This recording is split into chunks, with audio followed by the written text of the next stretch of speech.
Happy Sunday. Good How, morning. how are you, Tiffany? I'm great. We're live, but no one is here. Zero people are watching. Okay, all the better. Then we can Even talk better, we can really just. scandalous things or something. I don't know if there's any. Well, I think you posted about it too early. It says in here there are. It's very strange. I don't know. Hmm? And here it says that there are some people. I think people are, well, now they're catching in. It's taking a Okay. second. Because you're watching Everything on. seems Now there's delayed. 11 people. Yes. Okay. Well, hello, 11 people. This is a good Who time are the then to 11 people? start You guys talking. should say hi because we can't actually see who's watching until you comment, is I think part of the problem. Hello. Okay. Hello, hello, hello, hello.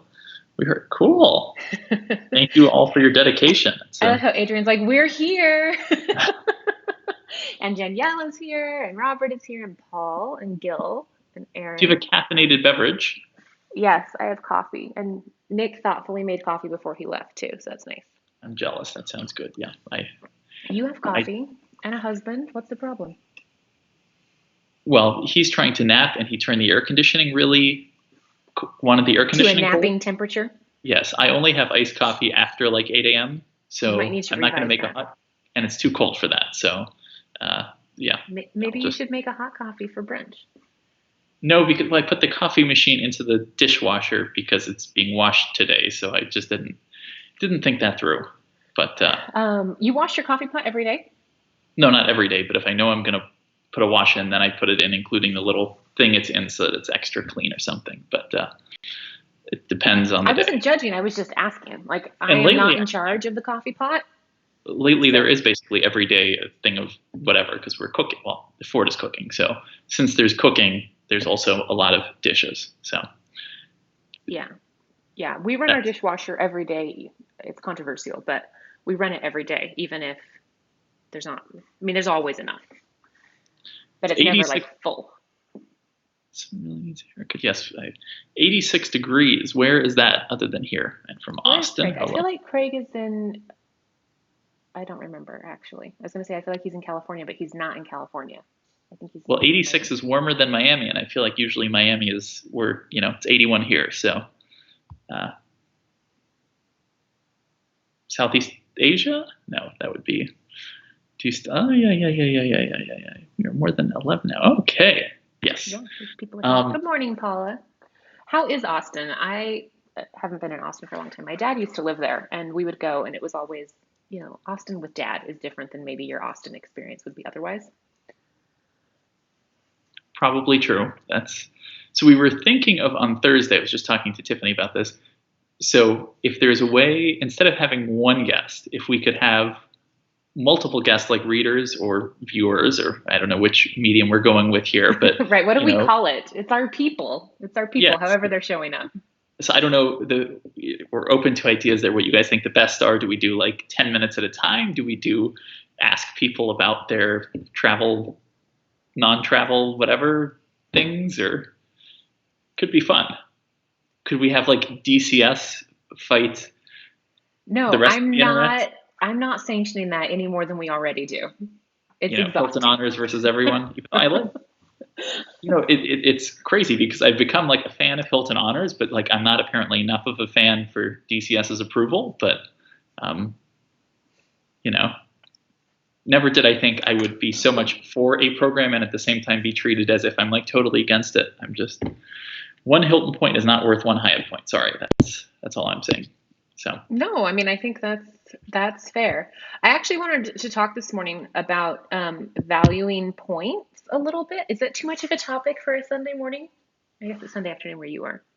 it's Sunday afternoon though. I slept I think about 3 hours because Miami has a ton of loud music. You're So allowed first to of all, curse on your own YouTube. I guess it's Sunday. Are you allowed to curse on Sundays in Florida? Are there laws against that? It is the South. I mean, I feel like there's Florida and then there's Miami, and Miami anything goes. So, but okay, is there some law or like noise ordinance that like you can't have music between like some hour and some hour? Not in your neighborhood. Because well, so is that hour 6 a.m.? Because at 6 a.m. this morning, the loud music started again, and I'm like, I assume they've been partying all night, and they just said, okay, it's 6, so now we can. Yeah. No, I think in your neighborhood, it generally because Saturday nights and when I've stayed in your guest room, it's like the music stops at 1 a.m. and then it's back on again at 6 a.m. And also they have like all the big buildings have like DJs outside. It's kind of cute as a concept. It's like the honking for first responders, except instead you have a DJ who for an hour plays music that all of Miami can hear. So there's I like love different that about buildings. Miami. It's the most Miami thing ever. And even with our, hurricane grade doors shut, it's vibrating here. So anyway, so there was that at 6 or 7 or whatever it was. And then loud music till like midnight. And then it started up again. So I got only a few hours of sleep. My white noise could not block it out. So I'm sorry. We had wine last night, which means that like I had 90% of a bottle of wine because Nick is not a good co-drinker when it comes to wine. what kind of wine? It was a surprisingly non-horrible California wine. I'm about to get kicked off the internet because Oh, I tend to find California wines too sweet across the board. They're very jammy, right? It's like, oh, it's a style. It's a style. It's just not my favorite style, Northern California wines. Um, so yeah, no, I think it would be fun to have, going back to your original question, I think it'd be fun to have other people come in for a bit. Um, that's fine. As long as people maybe are we up for should it. have people talk about their favorite travel memories and or travel stories, and we can rate each of them in comparison to Sean M's story, which unfortunately is a recipe for disaster. That's a good way for everyone else to lose. Which is not the intention. Actually, we'll reverse it People are somehow. I don't asking know, if they can but see my kitchen. Yeah, Brandon, you can sort of see my kitchen, but it's dirty. So you can see that much of my kitchen. It's small. It's a mid-century that house. is not small. Well, the kitchen is small. Like the house isn't small, but like it's just a little galley kitchen. Like A galley kitchen. What A380 it's beluga are so you a on? galley kitchen is where it's like this, where it's just on each side.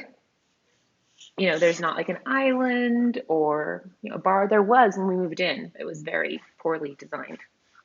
So speaking of galleys, this is Hmm. actually sort of not even speaking of galleys, but I really want to fly on a cargo airplane, and I'm not even talking about the 64-year-old plane, but like every couple of days I see the Cathay Pacific 747-8 cargo coming in. It usually comes from Anchorage and then it goes to either Atlanta or Houston.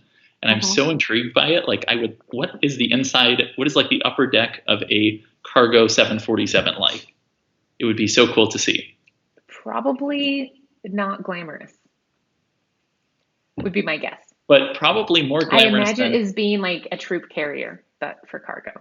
it, it Like jump seems like. seats on the side. I mean, they have to have rest facilities because they do some long flights. So it Yeah. would be interesting to see.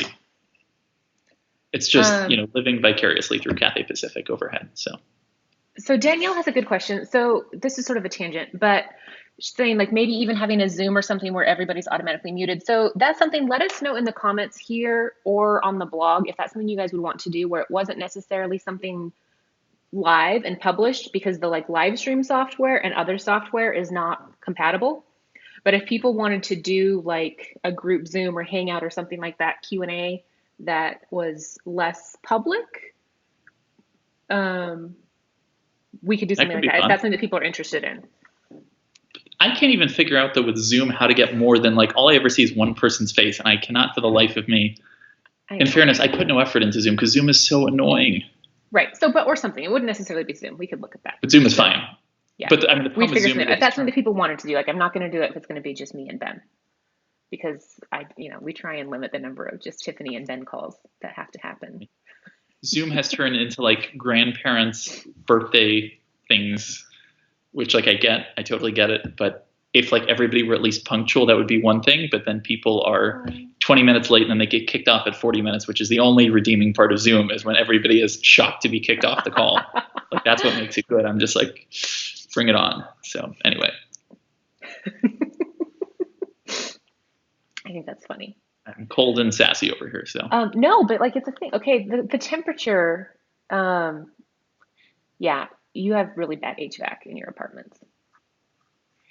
It's just all buildings. Like when we lived in a similar shaped building in San Diego, it was the same thing where it's like you'd have one room that was like an icicle and you couldn't like close the vents. It's not like a normal place where you can close the vents and make one room less of an icicle. it's true. So it's like an Uh, airplane. But yeah. but not good. Okay, anyways, I wanted to talk about points and valuations because since Friday, when basically everyone said, hey, you get some more points on groceries and restaurants and things like that, um, people are like, well, what do I do? Like, do I put the spend on the Delta card or the Hilton card, or like, how do you decide, especially in this day and age? It is very tricky, especially for the average consumer to keep track of this, because under normal circumstances, it's hard to keep up with cards. And then when you add in this element of like, oh, and like at least with Chase, it's straightforward where it's 5 times points on groceries up to some cap.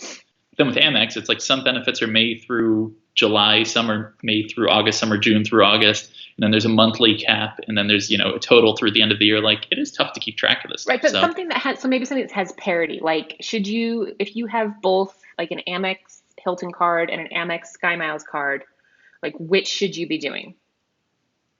Well, you should be using the Chase Sapphire Reserve at this point, or the Chase Freedom for. Right, but let's say you don't have those cards. If you just have like those two co-branded Amex cards, like how would you decide? So two co-brands. So with Delta, it's what, 4 times Sky Miles versus with Hilton, it's 12 times 12 times Hilton points. So I would go 12 times Hilton points because I would value 3 Hilton points at more than 1 Sky Mile. So for me, Sky Mile's worth 1 point. Well, then the math doesn't. No, does it? 12, 14? But yeah, I sorry. think I calculated that out. It was like the Hilton is slightly better. It is. Sorry, Delta I value at 1.2, which would put it at 4.8 for 4 times miles versus Hilton 12 times points at half a cent each is 6%. So, but I would use neither of those personally, but Hilton is definitely the better of the two. And unless you're going for elite status on Delta through credit card spending, for the people who do that, we'll see how that goes out. But I like that. I'd also like to hear from people, like, what are you guys doing to earn miles and points right now? Like, what are people doing? Why are you laughing? Well, no, because it's a thing. Like, there's a lot of people like, oh, I used to earn a lot of points from flying. Like, most of our readers, when we did the survey, we haven't published those results, but most people earn most of their points from flying, like we do. So I don't earn most of my points from flying, and neither do you, but like with certain programs, like we are earning mostly our Advantage miles from flying, but now we're earning most of our Advantage miles from Basque. Right? That's true. That's going to add up much more quickly. So I'm curious, is like, what are other people doing? Is it just shifting your spending, or are you guys buying things? Like, what are we doing, or just people? I mean, and in general, I would imagine a lot of people are switching away from travel rewards. Like there was this. Sorry, Aaron. He's like, you didn't tell us there would be math this afternoon. It's even worse for the West Coast people where it's morning and math before noon. It's rude. Somebody on Twitter was saying, I was tagged in this thread earlier last week. I liquidated all of my points and miles that could be converted into cash. I'll be converting my card portfolio to optimize for non-travel rewards. It's the end of an era for me, which makes me sad as a concept. But yeah, but there is always that guy. There is, but like, is that? And I think maybe it makes sense to talk about why that's not the right strategy. Like, I think the right strategy could be earning cash back at a good rate with a credit card. Like if you have the Citi Double Cash, you earn 1% when you make a purchase, 1% when you pay for the purchase. So you're getting 2 cents back on the dollar. Like that is a good return. And the opportunity cost is non-existent for non-bonus spend. But that's different than, for example, this person who he's saying he liquidated 500,000 Chase points and Amex points into US dollars. So with Chase, you're getting at most 1 cent basically versus 1.5 through travel redemption. So are you really assuming, because he says then that with international travel basically being zero the next 1 to 2 years, you're paying inflation just keeping them in the vault. I don't think travel will ever return to the heights it's been, but that's another discussion. So that's an interesting point as well. So if you don't believe it's going to return in 2 years, I would still argue it makes sense to keep them because you can redeem them for 1.5 cents towards travel or 1 cent otherwise. So unless you value the holding cost at more than 50% over 2 years, which is some very high inflation, I might add. This is a lot of math. You keep going. So wait, 1.5. Wait, is it 50% or it's the other way? 33% less? Whatever. The point is, I would rather have 1.5 cents towards travel in 2 years if that were how we were viewing it versus 1 cent right now. But of course, everybody's situation is going to be different there. You know, to each their own. I guess it's good if people cash out because it leaves more value for the rest of us. Right, but there are always people who are like, oh, after this change, such and such airline is dead to me, or frequent flyer programs are dead to me, or travel is done. Mm-hmm. Like, this is obviously a very different iteration of that, but that's always a thing. Yeah, I mean, this is not the first time that's happened, though. This is definitely a Oh, Justin has a new profile picture. He upgraded and downgraded some cards. He's missing out on the bonuses, but that's helping with the age of account. Smart. Sorry, I didn't mean to interrupt you. I just, now I love when people are commenting consistently because then I'm getting to know people's like names and avatars, which Indeed. are different than their blog names and avatars. So. And then Amex membership rewards, as Robert pointed out, you're getting, if you cash it out, it's about 0.6 cents per point, which is awful. And I think the bigger takeaway here, if you're going to be somebody who potentially will pull away from miles based on a situation, then maybe it makes sense in the first place to have a cashback card, because the real cost here is not, is the fact that they're cashing out at 6 when they could have, or 0.6 when they could have for 2 cents instead. Sorry, I'm not thinking straight because I did not sleep. So cold and tired. No, but it's a really good point. Like, I think it's interesting. Like, I think people often don't think about the opportunity cost of miles in general. Mm-hmm. Right? Especially, and people don't really think about their redemptions. And we often see people who are like, oh my gosh, I have all of these points in whatever currency that's useless or impractical for their situation. There's a lot of value in getting cash back, and especially even with cash back with airlines selling miles at attractive rates, you can always use your cash back to buy miles. Like, it gives you in many ways more flexibility. So I think the important things that people often don't think about is, first of all, never view miles as a retirement account, because it is like having money in an account earning 0 interest for a long period of time. Not only is it not earning interest, but it is, airline miles are incredibly volatile currencies because they can, at a whim, change redemption rates, terms, everything. So maybe, there is value in diversifying your points portfolio and earning cash back maybe for half of your spending versus points. I think there's merit to that, especially in light of this situation. But I don't share his pessimism otherwise, because I think at the end of the day, no matter how tough things get, people love to travel, and the desire to go places is not going to go away. I mean, every aspect of life will be changed a little bit, but people aren't just going to want to stay home suddenly long term. Yeah, but I guess so Mike is bringing up a couple of good points. Like, because one, like, if somebody has a efficient way of building points, then maybe cashing them out, even if they bought high and are selling low, like, maybe it's not the worst thing in the world if they're able to, replenish them more quickly. And then Mike is also pointing out that he cashed out part of his Ultimate Rewards points to cash and invested it when things were very down. I am assuming, hopefully you did that like before Thursday or after Friday, so that you're able to benefit from that a little bit. But like, I can sort of see that, like, if you're able to replenish miles quickly. But ideally use the right card to begin with so that you're earning. Right. So speaking of right card to begin with, how are you feeling about the Southwest cards now? Because I feel like a lot of us are going to be seeing some more travel domestically. So would you actually move to Southwest cards? Would you keep earning Ultimate Rewards? Like, what would you do there?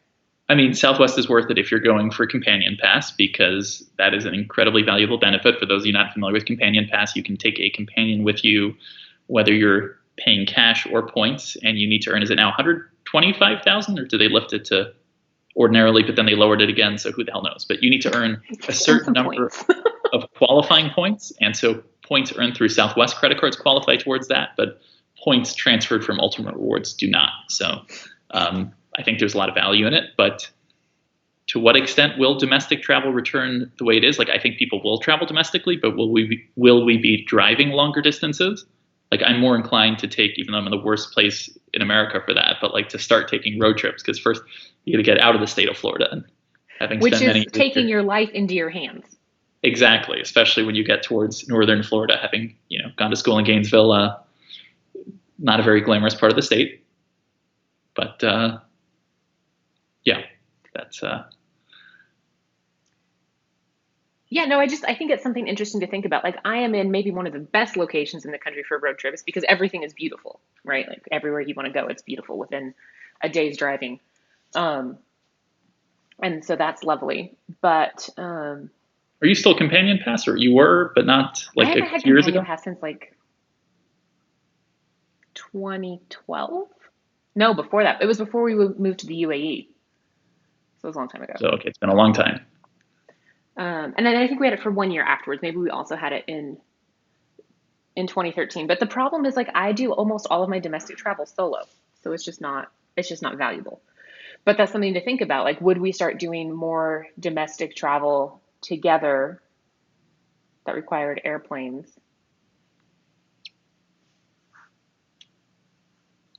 This is the other funny part to me about like just trying to plan for the future. It's the same issue airlines have, is that airlines, they want you to book tickets for the future right now. They're creating all these incentives, but the absolute reality is airlines have no clue in hell what their schedule is going to look like 10 months down the road, like now more than ever before.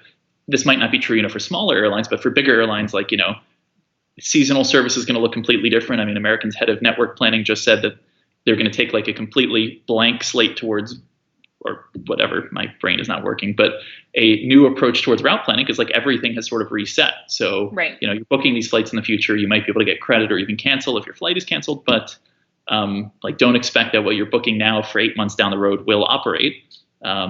This is significantly bigger than like the 737 Maxes being grounded and the impact that had on operations.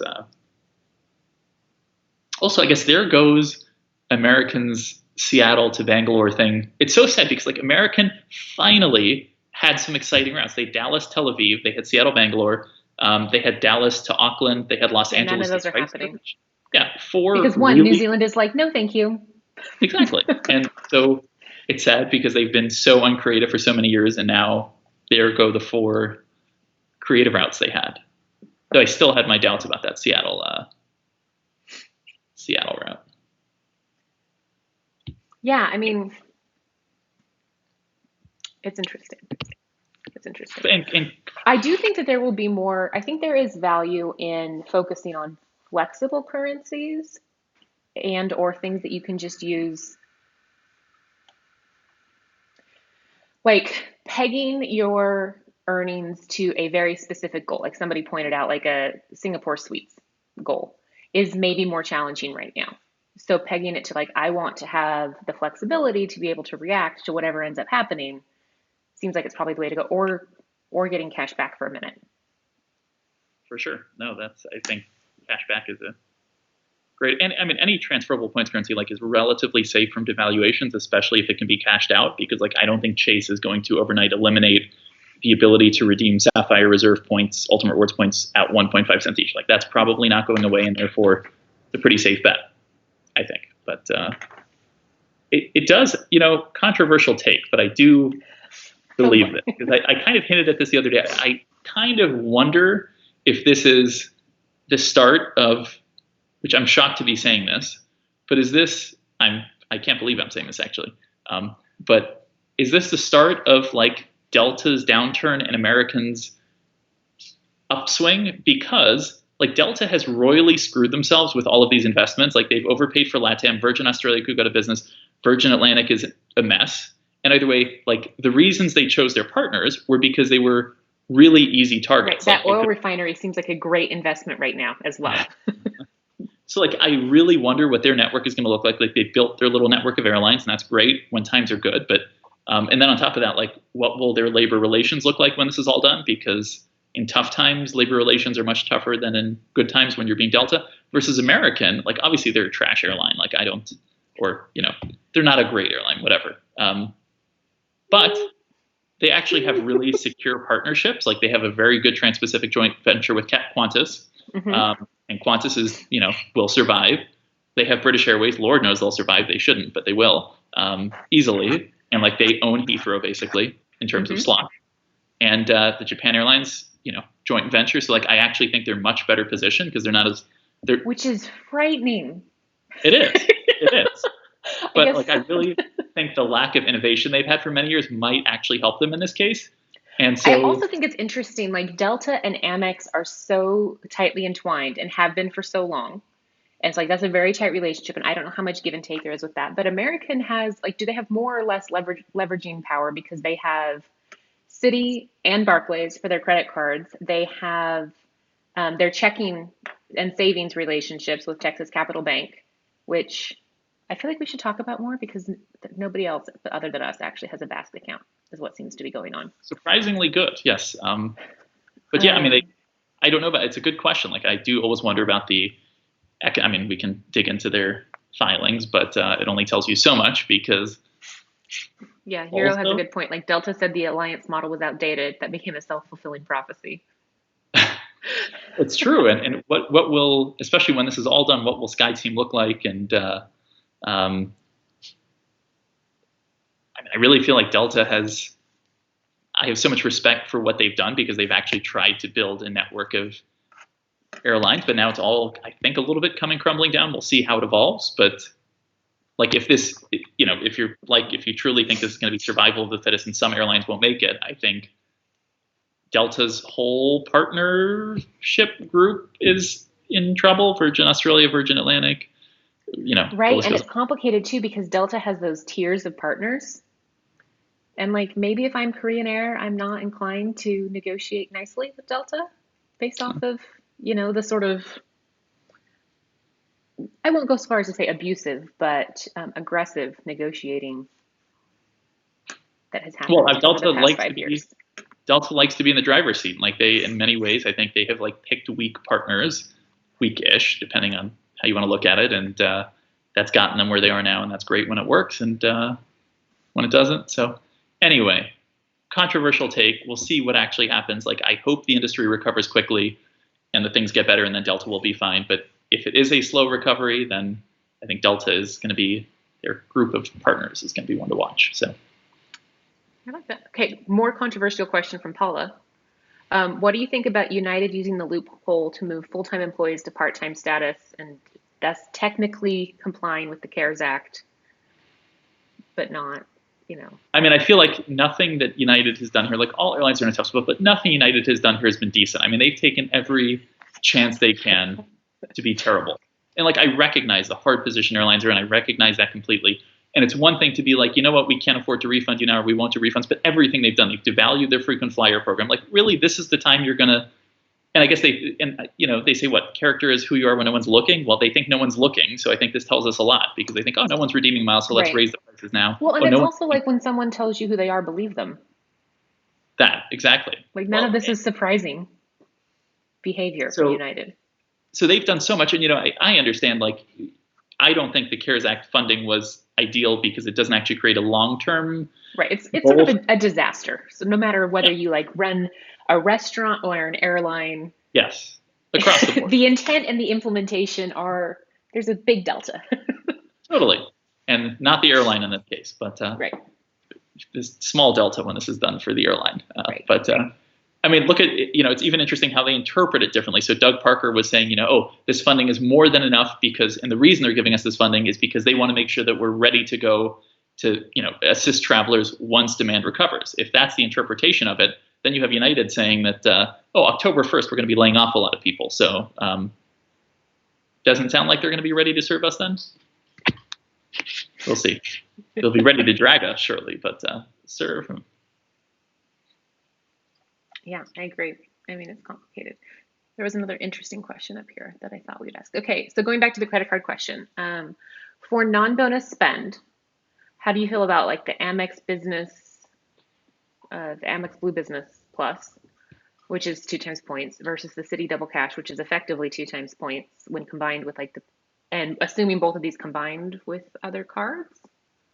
Well, I mean, the cool thing about the Blue Business Plus is that you don't actually need another card in order to earn membership rewards points. So it earns 2 times membership rewards points on the first 50,000 spent every calendar year, which is awesome. That is my go-to card for that. But keep in mind, it's a business card. The most fundamental difference here is the Blue Business Plus is a business card, and the Citi Double Cash is a personal card. So Right. how And the that. nice thing is the Citi Double Cash, like, yes, you have to have another card to use those points most efficiently, Mhm. but the Citi Double Cash doesn't have an annual fee. So I mean, neither does the Blue Business Plus, but Well, it's actually the City Double Cash is actually a good cashback card versus the Blue Business Plus is a fantastic card for earning membership rewards points. But if you're going to cash it out for cash, it's 0.6 cents or whatever. So um, I love them both. For business spend, I max out the Blue Business Plus every year, and then the City Double Cash is my go-to for personal spending. So it's pretty amazing that nowadays you can earn 2 times flexible points on your everyday spending. Like that is something I never, going back to the days where the SPG Amex was the greatest thing.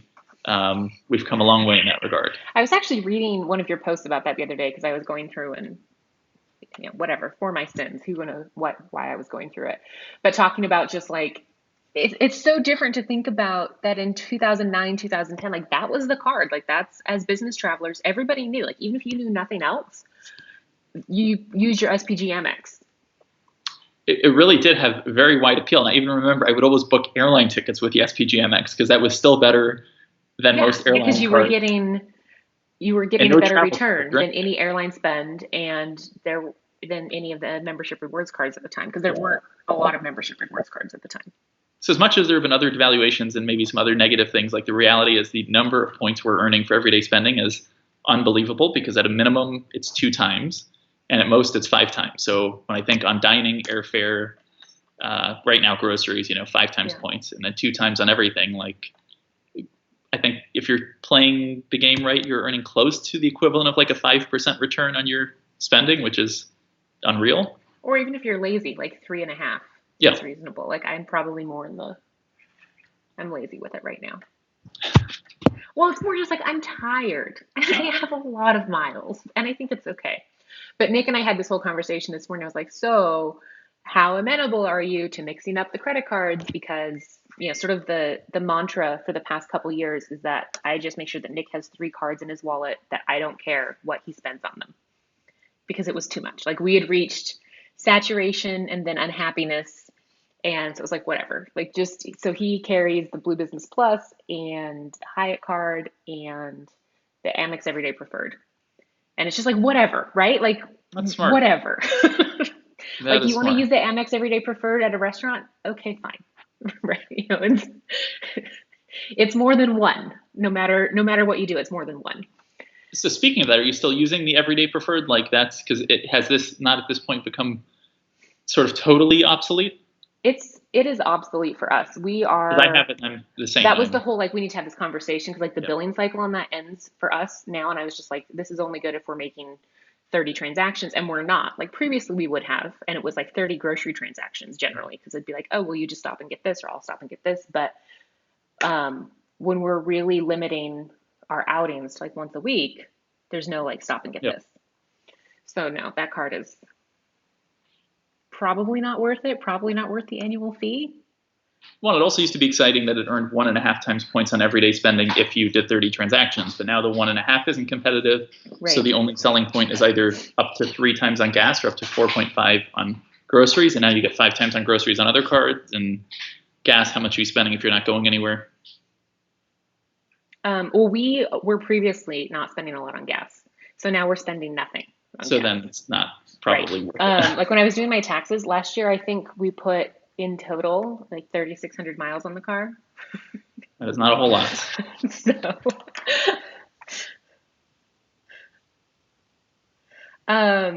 So this has been asked sort of a couple different ways. We're seeing some card issuers change temporarily some of their ways to like earn points on non-travel spend. Do you think we'll see more of that? Like when we get into Q3, like some of these travel cards offering more like stay-at-home type categories? I think let's see how long this all lasts. I think it's probably pretty likely we'll see extensions because, if most people believe that 2019 won't be the same, like even if travel slowly starts to recover, it certainly won't recover in the next year to pre-2020 rates by virtually any.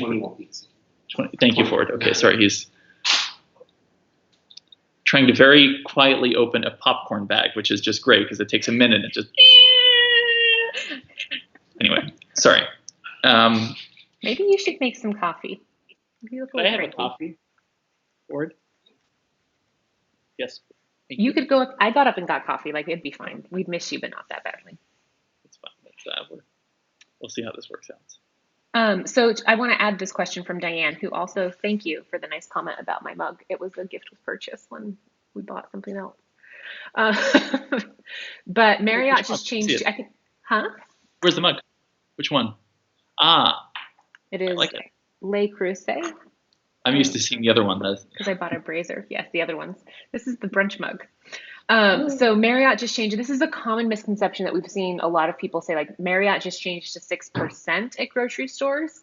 It's 6 times points at grocery stores, which is not the same as a 6% return. So based on how you value Marriott points, I value Bonvoy at 0.7, so that would be a 4.2% return, which is, in my opinion, ranking the co-brand cards. It would be Hilton has the best return right now in supermarkets. Then Delta, if you value Sky Miles ish, but who knows? And then Marriott last. And the only exception is if you're trying to reach like some spending threshold on either card to earn an added well, bonus. Marriott isn't last. IHG is last Oh no, no, because not three last. times Last. IHG points is like 1.5% Yeah, back return, maybe. yeah. That's I mean, the fact that IHG offers 1 point per dollar, like I love the IHG Premier card. It's fantastic to have.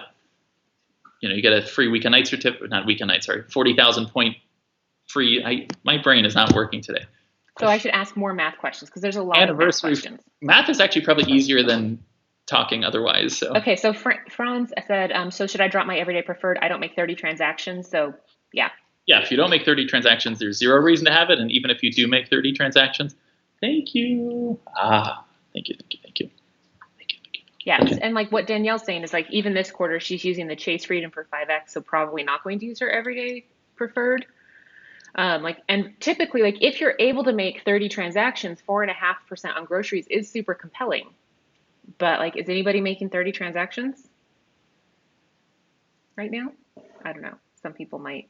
I mean, essential workers are probably still making 30 transactions, especially if they're still taking public transit or things like that or whatever. But like, I'm still not going to put public transit on the everyday preferred.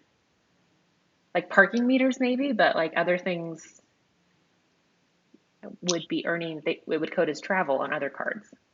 The real challenge with all of this bonus on supermarket and grocery store and uh, restaurant stuff is like a lot, which I need to do a post about, but every issuer sort of defines these things differently. And also there's a lot of inconsistency. Like, for example, you know, liquor is a big spending category in some households, certainly not ours, but, you know, maybe some other people are drinking a lot. Well, we're not And necessarily drinking a lot, but we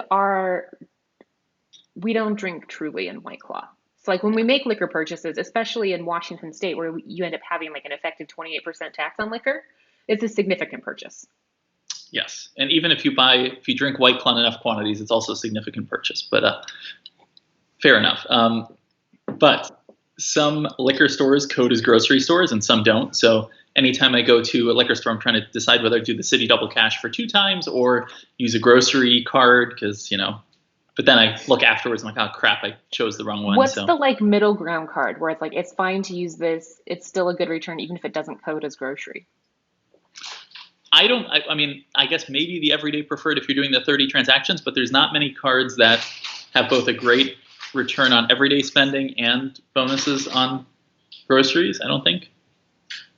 Because like the best cards for everyday spending are the City Double Cash, the Chase Freedom Unlimited, and neither of those have bonus categories in general. What's that noise? Okay, sorry. I don't know. We can't hear it. Okay, good. All the better. Yeah. What airline are people, if I can ask a question that people can maybe answer, what are you most excited to fly when you can fly again? Like what airline product? Not even where we discussed a week ago where you want to go or whatever, but like if you could fly any airline product right now in, you know, your dream, Anything, right? anything. Commercial, it has to be commercial, you know. So I'm curious. Sorry, if you Okay, had a so while question. people are answering that, because it takes enough, you know, keep in mind we're 20 seconds in the future. So while people are answering that, Zach got an upgrade offer on his Amex Gold for 60,000 membership rewards points for spending $5,000. He's had and canceled the Platinum card in the past. With, given current circumstances and the 550 annual fee, would you take this offer? So that's if they upgrade your Amex Gold to a platinum. But you've had the platinum, so are you sure you would get, like, the thing I'm not sure of is if you would get the bonus. If you would, I Yeah. absolutely would take it because 60,000 membership rewards are worth $1,020 by my valuation. Huh, see, my math's still working. 6, 7, 8, yeah. Now that we're back to arithmetic, yeah. So that makes sense, and you can always, after a year, if you wanted to, downgrade it again. Like, and actually, the perks are pretty valuable right now because you can get $20 on streaming and $20 on. Another question for people: has anyone actually tried?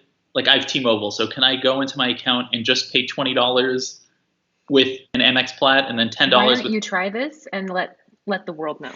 I will, but like, there's like, I can't think of anything I like less than dealing with cell phone companies, and even T-Mobile. And I love T-Mobile. Like, dealing with AT&T, I would rather get. The irony is that probably if you went into the store and you were like, I need to make a $20 payment on my account, that they could probably process it. Oh, for sure. So it seems possible. But yeah, that's. I mean, the other problem is I have, like, there are several people in my family with Amex Platinum cards, so it'd be nice to do 20, 20, 20. Hmm. I'm surprised by the way that this is the perk Amex offered on the Platinum, because I figured they would have some sort of a co-brand perk where they're not actually spending much. Like, Chase has DoorDash, so I figured maybe they would have a Postmates or Grubhub or. Right. That purchase of Resi seems like a really strategic partnership as well. I mean, at this point, yeah, that was. Right. You think probably there was maybe a small celebration at Capital One that they're like, ha ha, Yeah, that was enjoy Resi. the timing of that was not amazing. So that's yeah, yeah. Also, there's not much. Oh, go ahead. No, go ahead. To say, we've seen now a lot of premium card issuers add some sort of perks that make the cards worth keeping. Mm-hmm. I will keep the Citi Executive Advantage because, by the way, I have your new card here because it has a new expiration date. You can add up to 10 or 12, 10 authorized users, and they all get Admirals Club access. So for you and your mom, the cards, I need to send them to you once I can figure out a way to send things and leave the house. Support your post office. Support your post office. So should I go to the post office? Yeah, you could go to the post office. Or, the post office here is handling things super well. Because, like, I mailed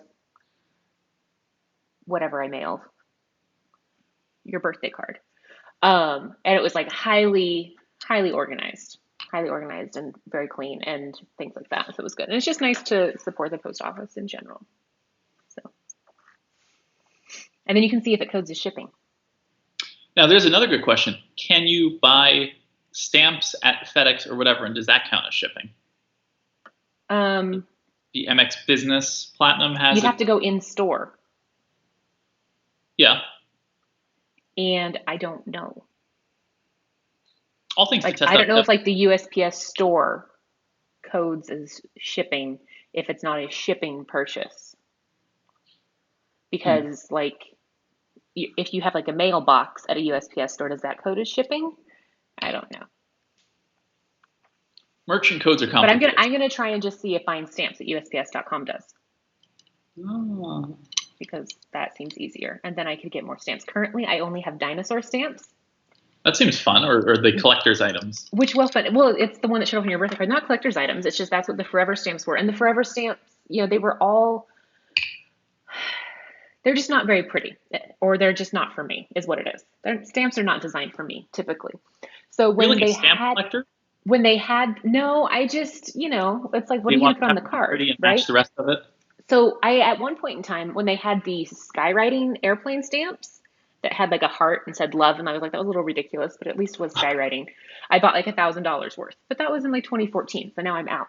So when I went to buy stamps, and the options were like some flower arrangement that looked like it belonged on a casket, and some, like, really ridiculous whatever, and then they had Tyrannosaurus Rex stamps, and I was like, sounds like dinosaurs. I brought them home, and Nick was like, what am I going to put these on? I'm like, whatever. There are worse things than dinosaur stamps. There's, like, Sesame Street stamps right now too. Like, they're fine. They're just not designed for me. So what do people want to fly? Or was there another question? No, there were lots of answers for that now. Oh, for T-Mobile, did $20 on Platinum and $10 on the Green easily. Okay, I guess you just go into the online account before if you have auto pay set up before that happens, you pay something. Yeah, that sounds like probably that's how it works. Cool.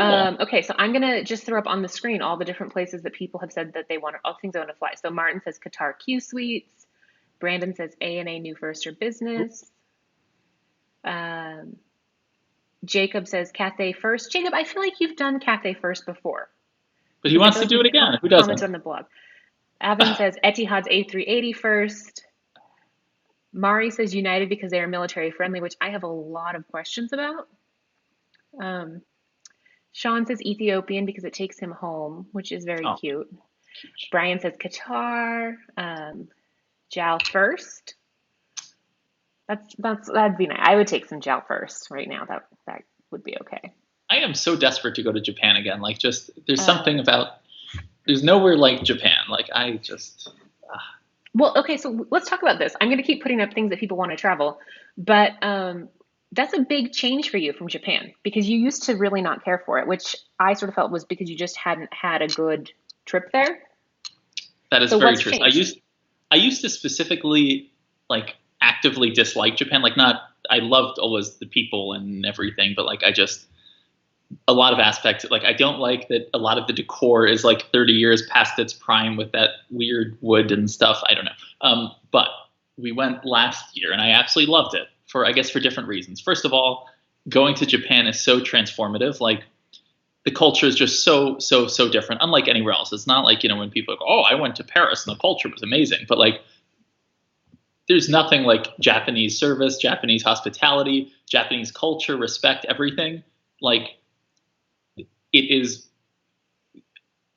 it's exhausting personally as an introvert because there's so much interaction and like so much you don't want to be rude and it's so high context. So like it is very exhausting to be there. I could never live in Japan, but I absolutely love visiting because it's so refreshing to go somewhere where um and then the other thing is the food is amazing, which is what I think I originally didn't appreciate because I don't eat pork. I'm a weird eater. But if you actually just go to an amazing omakase place and whatever, it's just such an experience. The amount of pride that goes into it is just unlike anything. Which is a great country. Like it's so weird because I didn't used to love Japan. I had an amazing time, and there aren't many places I want to go back to, but I'm so desperate to go back. So also Japan has a ton of great points hotels. And a Yeah, lot of new ones. Like that's like exciting. Like and Park they have Hyatt. new ones, which is nice because there's not a lot of places where that's the case. Exactly. Tokyo, you have endless options. Park Hyatt Kyoto, Ritz Carlton Kyoto, Park Hyatt Niseko. There's the new Ritz Carlton at a lake 90 minutes from Tokyo. You'll probably hate that. It'd be like the Amana way out in the middle of nowhere. Like that's the thing, is that like the Japanese version of like the weekend break is a very specific thing. It's And they're true. looking for a very specific thing, which I'm not sure is Ben friendly. I might enjoy it. It was the problem with Amanimu. It was like in isn't what's the city like Jackson Hole, China? You know how in China there's like the thing of it was like that. I'm like, what are these houses? It was like Bavarian style Bahada, whatever Yeah. Bahada, Right, Bahada. but I think it's like a very intentional, specific thing that's like highly Oh, desired if you're not Ben. my brain is not working. Like Bauhaus, yeah. Sorry, but anyway. Did And you Tiffany, find the word in German? Did you? well, Bauhaus is I think or no, I mean what's the with the slanted, the roof that goes the triangle roof or not triangle. Bauhaus is, but isn't it whatever it is? Weird ass houses in Honolulu. Yes, the weird houses on Running, exactly. And there was like not much to do. And then and I love Japanese culture, but it's also so the rules are the rules. So they had, I don't know why, like this is a very expensive, they had only 10 bikes or something. And the hotel was not anywhere near full. And they're like, so we wanted to use the bikes. But of course, we didn't want to steal the bikes from another room. But the person next to us like had their bike outside their door for 2 days, didn't use it once. And we're like, could we use the bikes at some point? Like they're like, oh yes, they're all out right now. But I'm like, they've been sitting there for 2 days. Like, is there a way we could? Like, no, I I'm so would sorry. just take them. I don't want to be rude because it's Japan. So I'm Right, trying to but this is break. the thing. Like the first time that we went to Japan, one of my Japanese friends said, like, listen, as an obviously white, obviously American, if you're not actively stealing, you'll be exceeding expectations. I, So, ju- which and I maybe just try and keep that in mind. It's like, okay, we're just, I just tried to be whatever. It was or it was once I remember at the Hyatt Regency Kyoto, and I was so annoyed because they gave us like we sat down for lunch, and they had this like voucher because if you had what at the time World not Hyatt it what was when Hyatt you Gold booked through FHR, right? sorry. Was it when Oh you no, booked through FHR? this was a points. This was actually in the days of faster free nights. So this was like 2000, Okay. and but like they gave Diamond members. God, I can't Hyatt Gold Passport Diamond. Remember that? Okay, they gave Diamond members. And remember, we were in Belgrade, Serbia when we found out about World of Hyatt. Yes. We had just finished doing that food tour thing, and I get this email. I'm like, oh crap! Right. And we were like, we were going to go and see the castle, but instead we're going to go and Well, jump on a conference call with. That's actually the worst thing. Like, we shouldn't really complain about this, but there is nothing worse than being on a quote unquote media call with any of these travel brands because everyone else who's on the call, like, it's never people who cover loyalty programs. no, they're like, so what is this rewards program? I'm like, that is the whole thing is about the changes to the program. If you don't know, but the Right. questions are very dumb, and that's and also I think in general that's an issue with people often say like, oh, why don't you reach out for comment? Is that at most airlines, there are some exceptions, but at most airlines, 90% of the time, like they give you a non-answer to any real question, Right. or We don't comment on internal matters is yeah, like, exactly. That's the go-to. Or I mean, I had my favorite was Qatar Airways. They sent me a correction the other day. They're a PR company to my story because I wrote about the 787-8, and they said correction. Please correct it to 787-800. And I'm like, that's not the name of the plane. Not per Qatar Airways, not per Boeing, not per anyone except you apparently. So, or United, they love being like, no, this was not a devaluation. This was due to customer feedback. We value our whatever. it's United. That's something that I have a lot of respect for because we had in the past a guest who used to work in. Oh, well, I guess that gives away the airline. Never mind, but works in corporate communications. And it ended up being given away. That's true, but American Airlines more often than not gives you a straight answer, which is like impressive because usually it's not a positive angle, but they're still honest at least because you're like, so you are taking TVs out of all of your planes for no good reason, right? They're like, yeah, I mean that's about it. Versus United would either deny it and then they would be like, no, And this then is due to customer feedback as part of our ongoing effort to look after our customers. Anyway, sorry.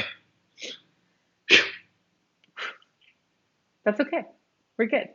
We're good. Now we're all just making fun of United in the comments. The flight's not canceled. It's just not flying.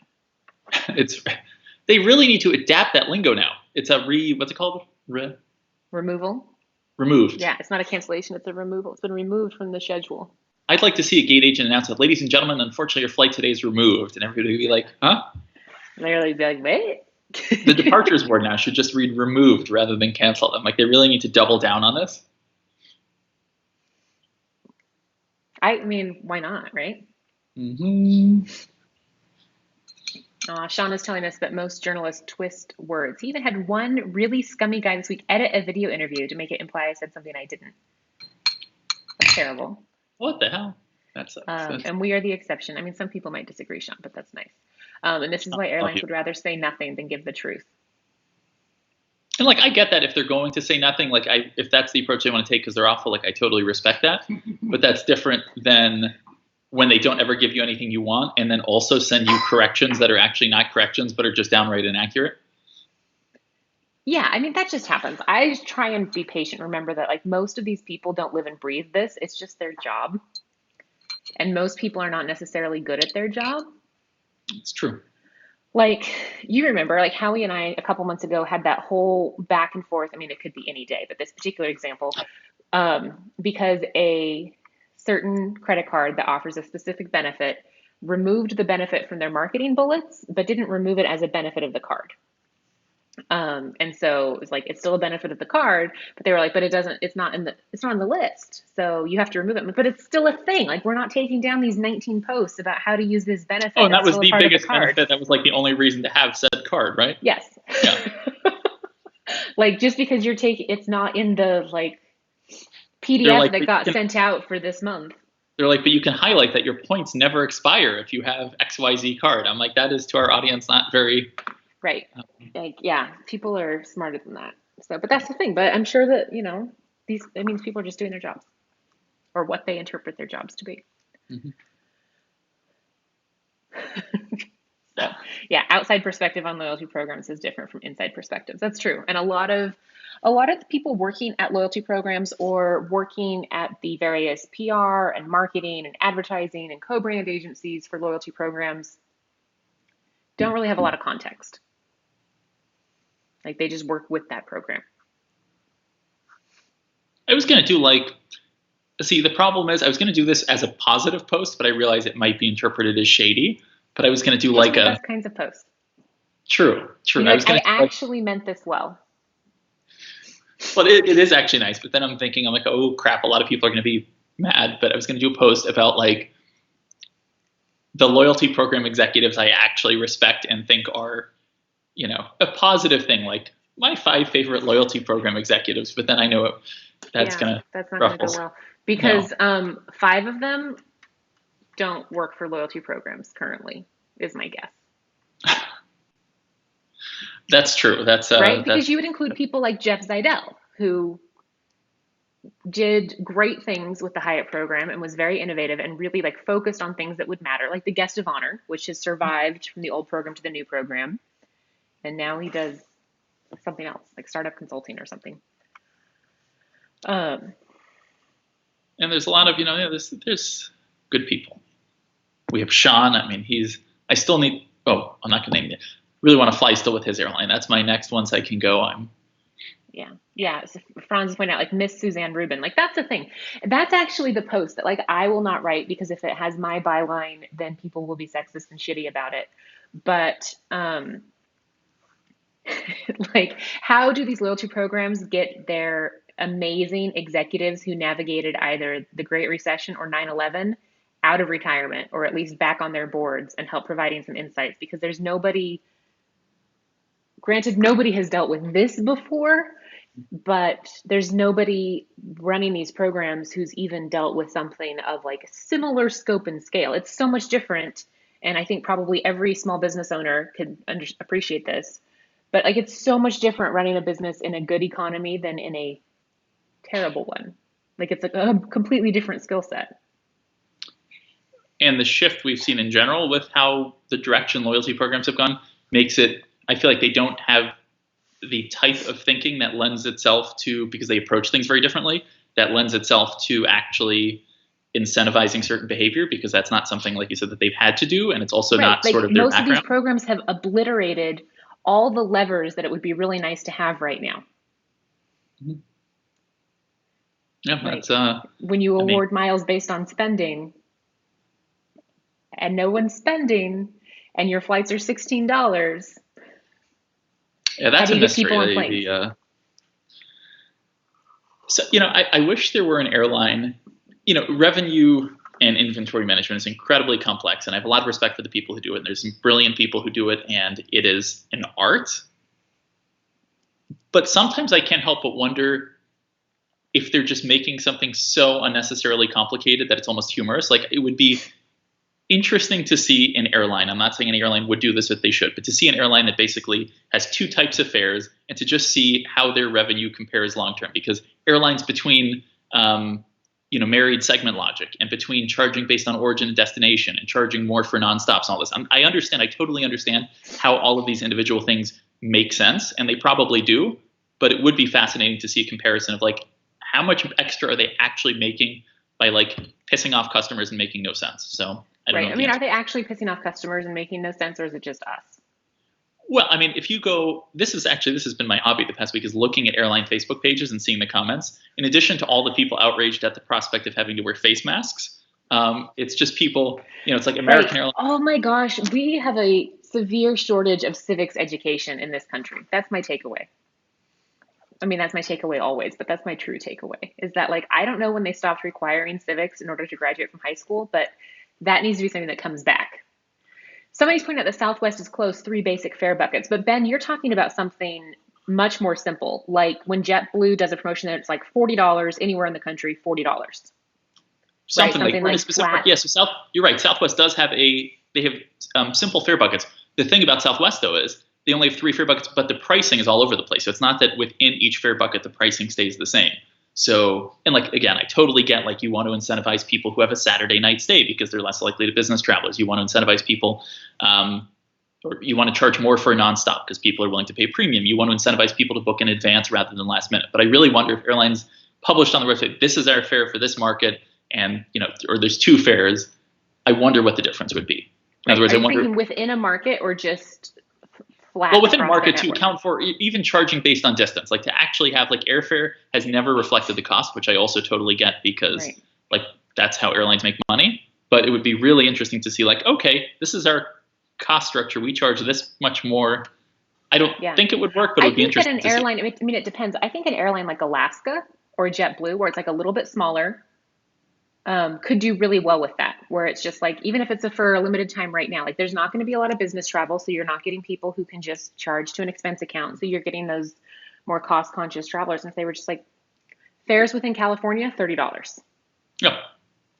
I mean, even just or an all you can travel pass, like actually more expensive. The funny thing is we've only seen all you can travel passes as like a promotion in the off season. But what about actually like charging a lot more for business travelers? Like here's a $20,000 3-month pass. Like it could make sense for some people, whatever. Alitalia had that. I don't know if they still have it, but it was actually brilliant. It was basically buying like the shuttle flights.